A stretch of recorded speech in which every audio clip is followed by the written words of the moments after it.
In today's video, we're going to be taking rough boards like this straight off of the sawmill, all rough and chipped and have checks in them and not straight at all. You can see the edge here, we have rough edges. We're going to take it to the joiner, the planer. We're going to use the track saw, and then we're going to use a miter saw, and I'll explain everything as I go.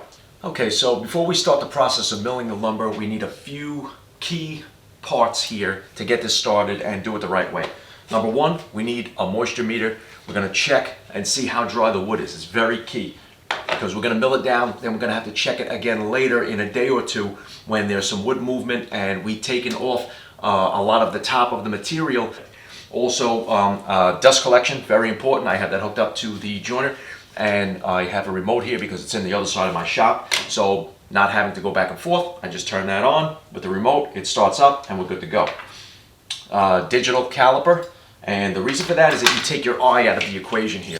If you're jointing the wood and then you pass it through the planer and you're at 7/8 thickness, 15/16, you want to get down to 3/4 or half an inch, and you start to keep hooking the tape measure and using your eye, sometimes the boards can become different thicknesses. So to take your eye out of the equation, you'll use the digital caliper to measure the thickness of each board and ensure that each one of them is exactly the same thickness. You need a good set of earphones for hearing protection. Whether or not you get them with the music, that's up to you. You need a good dust mask. Make sure you have some sort of a 95 dust mask, something that's going to catch the dust particles. Don't get one of those chemical respirators because it won't block the dust. So these gloves, they have a painted grip on them. Now, I like these for jointing, but the wood can be a little smooth on the surface and your hand can slip, and that can cause a lot of problems. Buy a couple of pairs of those. Also, another important key factor is if you're wearing long sleeves, when you're working with a jointer and a planer or any type of machinery like this, you definitely want to make sure that you roll your sleeves up and keep them out of the way of anything getting caught inside that roller, because it will pull you right in and then you'll have some big problems too. All right, so let's check the moisture content of the wood, and then we're going to show you how the milling process takes place to get something surfaced on 4 sides. Or actually, we can make it s6s. If you're not familiar with what that term is, I'll explain it to you later when we get in the other half of the shop and start cutting these boards up. Okay, so just want to say this is not a sponsored video. That's number one, first disclaimer. Second is you don't need a combination machine like this to do this. Most people have a jointer separate from a planer. So if you have that, all the principles are going to be exactly the same. You're going to joint one face of the wood first to get it nice and flat. That'll be a reference surface to pass through the planer. You can pass the edge after you flatten one face against the fence and straighten that edge out, but I'm going to use a track saw because it's just quicker and easier. All right, let's get started jointing one face. Okay guys, so like I said, before we get started jointing, I'm actually going to test the dryness or moisture content of the board. So first thing I'm going to do is turn on my moisture meter. I'm going to set it to, this is relatively soft wood, so I'm going to put that on there. So I have 4.8% while it's stacked on the other pieces of wood. This goes pretty deep through, and this is 15/16, so I'm just going to pick it up a little bit. This way it's not measuring against all the way through, and I get 4.4%. So this is really, really dried out. Okay, first thing I want to do is take the piece that I'm running through there. I want to make sure that I have ample room on both sides to pass this through. Then I want to look, I want to turn the board on its edge, and I want to sight down the board. I want to see if there's any kind of a hump or a bow or anything in the middle, or a cup. And what I want to do is get that bow and put that bow facing downward. So if the bow is curved in this way, I want that hump outwards away from the face. So as I pass it through, what'll happen is it'll start taking off those low spots. The high spot will be in the middle. So what we want to do is we're going to remove those spots on the ends, and as we get through, what it'll do is it'll keep taking off parts from the spot that's contacting first until it levels everything out and makes it completely flat all the way across. So a few key things to remember here is you want to feed it in at a slow and steady rate, never taking off more than about a 1/16 of an inch, and you want to keep light pressure on the outfeed side. Once you're done with the first pass, flip the board over, check it, see if you have any high spots or any pieces that you missed, if you got a good pass or not, and if you need to repeat the process, then you take a second pass. So this is the side that we had facing upwards, away from the joiner. And you can see all the rough spots, the high spots, the stains and everything like that. And this is where we had the hump on the top of the board. Now this part of the board is still going to have probably a high spot here, because what the joiner does is it flattens the opposite face. So now I'll flip it over so you can see the difference in what this board looked like before we touched it to now being completely flat and surfaced on that side with no high spots, no rough spots. So now we need to reference this flat face that we just milled here on the joiner. We need to put that down on the planer bed. And the planer bed has the cutters on the top, and what it'll do is it'll reference the flat face that's going to be down on the planer bed, and it'll take off the top of this material here and make both pieces parallel to each other. And that's what we want, so that we have a nice even parallel board on both sides, and then we can start worrying about the sides and the ends of the board. Okay, now that I have the boards surfaced on one side with the joiner, I'm going to quickly change this over. Now if you have a separate planer from your joiner, then this is a step that you can obviously skip. You won't have to worry about doing this, but this is quick enough. I need the room, that's why I have this type of machine. The shop is pretty small, as you guys know. Engage the rollers. Only going to take less than a 1/16 inch off at a time. Now when you're milling multiple boards, one thing that really ensures that they stay the same thickness when you're passing them through the planer is if you take one pass on the first board, put it to the side, pass the second board and third board and so on, especially after you use the jointer to flatten one face, because most boards have different twists and warps to them and high spots, and that's going to cause inconsistent thicknesses if you pass them through and then repeat the pass and then keep raising the planer bed up to take off more material. You'll never get them to the same size. Now we're going to just use the caliper. Since we milled them to both the same thickness, or what they should be, I'm going to zero it out. And I have it in millimeters right now, but it transfers to, I'm sorry, I got 20.95. Zero it again.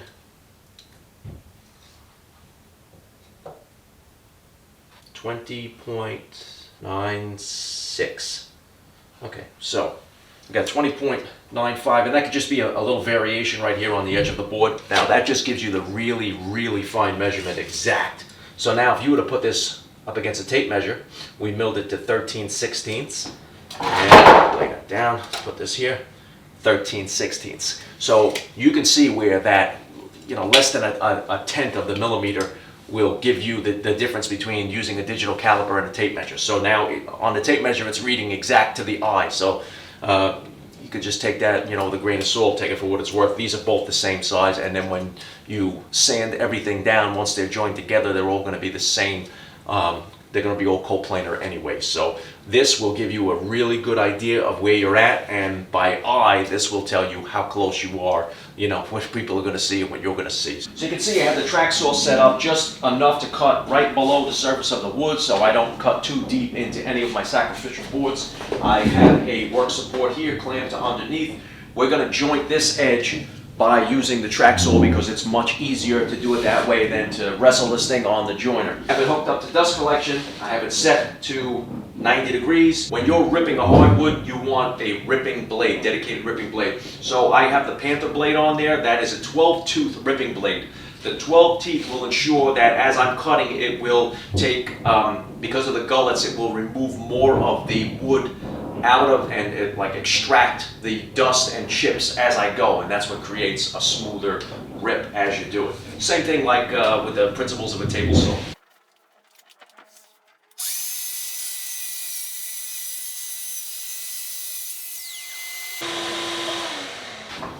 This over here, and you can see that is a perfect edge. You may not be able to pick it up on camera, but that is perfectly straight. So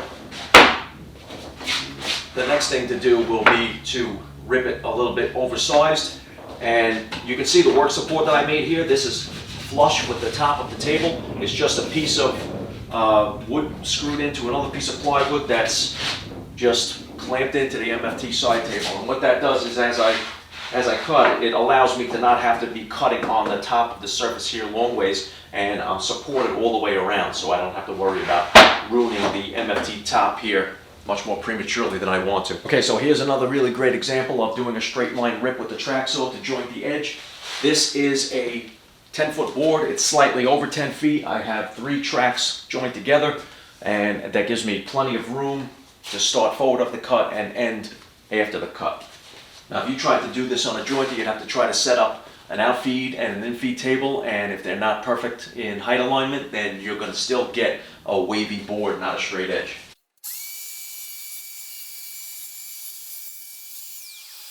Now all we need to do is rip it to the size that we need, and also cut the ends off and then let it sit and acclimate, because it may move again and we may have to remill a little bit. But since these are going to be header boards, they're going to be joined as with a scarf joint to make a 15-foot run. I'm not so worried about them moving at all, because they will be screwed into the studs of the wall and held in place, and they're not going to twist from there because they'll be supported. Okay, so if you're saying how are you going to cut it to the size and make sure that one edge, which is straight, is now parallel to the other, you would normally run it along the table saw against the rip fence, or on a sliding table saw, you'd make a jig and run it through and get a parallel cut. Then you would have a perfectly even board. I need to make these 5 5/8 in width. And to do that, I've invested in these parallel guides because it's the same thing as having a table saw. And I really don't have a table saw anymore because I sold it, but I do have a contractor table saw in my trailer. But instead of setting up the small contractor saw and running a 10-foot board through that, which is still, you need to set up an outfeed table because it's going to be wobbly, I'm just going to leave it on my MFT. Everything's clamped down, and I'm going to set my stops to 5 5/8. Set it in over here, and now I can just move my rails back until the stop contacts the board, which will be right there. All I have to do is make sure it stays against there.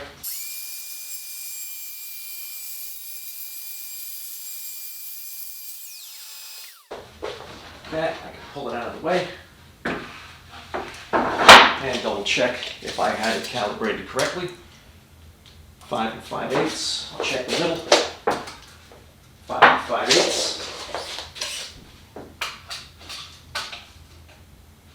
5 5/8. So now I know that I'm going to repeatedly be able to make these cuts just by taking the parallel guides and moving them over as I position the board behind. I can cut the next board. All I'll have to do is, because this is shorter, I just loosen this up and slide it in so the stop block can contact the front, and I can cut the second board.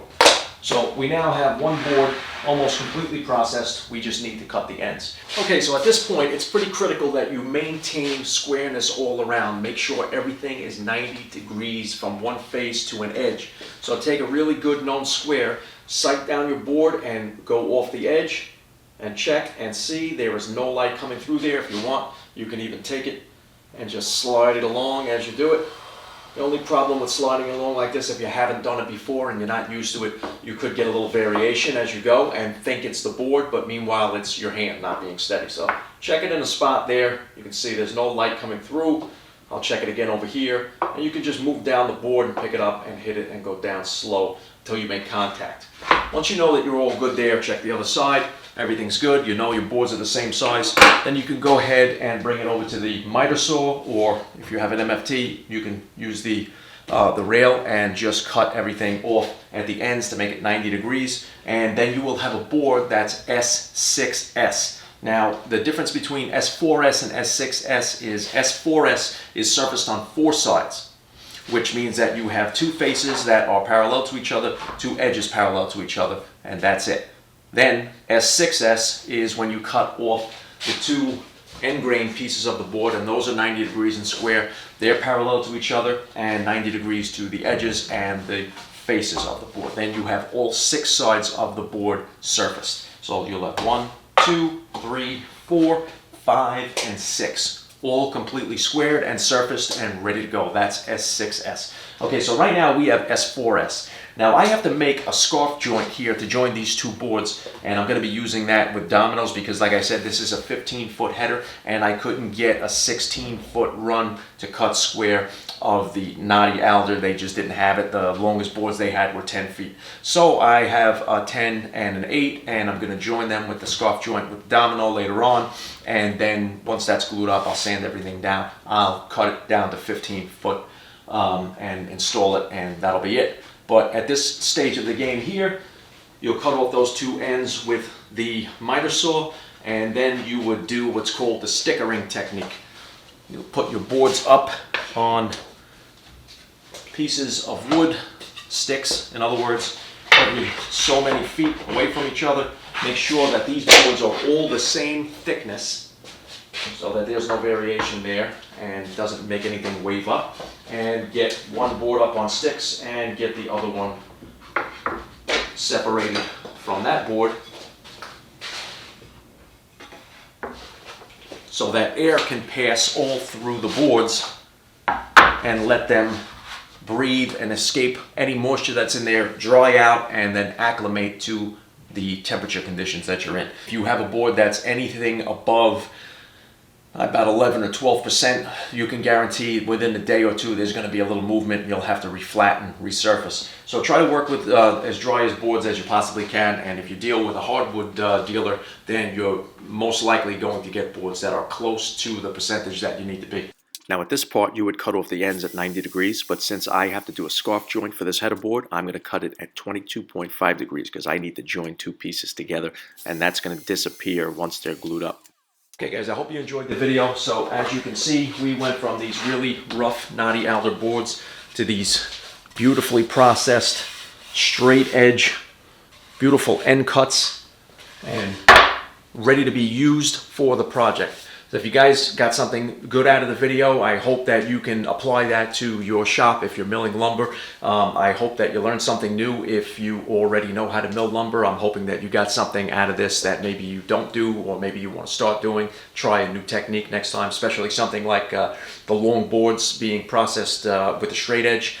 Using a track saw, because for me that works really good, and you can see the results that I got by using the track saw. You can see how perfect these boards came out. I mean, there is no light coming through there whatsoever. Okay guys, so if you liked the video, give it a thumbs up. Make sure you hit the picture of a notification bell. That'll notify you every time I upload a video. Also hit the subscribe button so that you don't miss anything. I have a lot of videos coming up. This is just the first step in working on those barn doors. If you're processing boards for a project and you're not joining two together like that to make a long run, then you would just trim the edges off 90 degrees to, you would trim the end grain off to the edges of the long grain 90 degrees so that you can let it acclimate and sit and get rid of all the moisture in it. So don't forget to use a moisture meter when you're doing something like this. Also, you don't have to use a digital caliper, but you know, it does help a little bit in the process of knowing that you're that much closer to the actual thickness you need to be at. You could use it in millimeters or you could use it in inches. Everything you see here today, with the exceptions of some of the Festool stuff, because a lot of the stuff is on back order. So if you don't see a link to any of those tools in the description, that's because you still can't get them in the United States, probably for about 6 months. I got lucky with a lot of the stuff. I was able to get it from certain suppliers that had just an excess of it. You saw the new track saw. The reason I decided to go with the Festool track saw is not because everything in my shop is Festool now, but the new track saw has the thinner blade, which gives you a thinner kerf, which makes the cuts much faster. And being that I'm going to be processing a lot in my shop, I decided that the boards that I'm going to be cutting down with the track saw, I should be corded for not only the extra power, but not to keep having to charge batteries. The Makita is good for out in the field, but in the shop here, and if you're going to repeatedly make the cuts, I think that power cord is the way to go, especially when you're working with some hardwoods. Like I work with a lot of white oak, and that is really tough on the batteries on that Makita, and it really drains them quick. So I have to keep replenishing and replenishing. So, you know, going to the power cord for me with certain things like that is the way to go. All right, guys, so I hope you enjoyed the video. I hope you guys come back next time. We're going to be building these barn doors. I have a lot more things in store for you, especially I have a video coming up soon all about tape measures and which one's my favorite and which one I switch to and why, and all the different tape measures and which ones you should use. So definitely stick around for that. All right, thanks for joining me again in the shop, and I will see you next time.